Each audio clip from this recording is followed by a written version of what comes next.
పాకిస్తాన్‌లో ఇప్పుడు మనకి ఇదివరకటి రోజుల్లో ఒక విచిత్రమైనటువంటి పరిస్థితి ఉండేది. ఈ మొఘలులు వీళ్ళు పరిపాలించినటువంటి కాలంలో జిజియా పన్ను అని వేసేవాళ్ళు. అంటే భారతీయులు హిందువులు హిందూ పూజలు చేసుకోవాలంటే గుడికి వెళ్ళాలన్నా, తమ మత ఆచారాలు పాటించాలన్నా ప్రభుత్వానికి పన్ను కట్టాలి.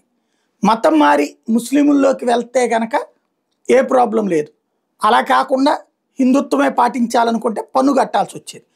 ఇప్పుడు పాకిస్తాన్ ఇట్లాంటి పన్నునే తమ మతానికే సంబంధించినటువంటి వాళ్ళకి వేస్తోంది.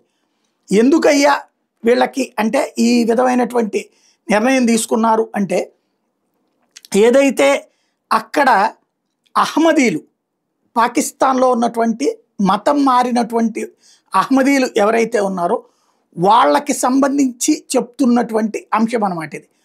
వాళ్ళు తప్పనిసరిగా అక్కడ ఏడాదికి ఇంత అని చెప్పి డబ్బులు కట్టాలట. కట్టకపోతే గనక వాళ్ళకి సంబంధించినంత వరకు ఈ అవకాశం ఉండదట. వాళ్ళని ఖచ్చితంగా శిక్షిస్తారట. ఇది పాకిస్తాన్లో జరుగుతున్న తాజా వ్యవహారం.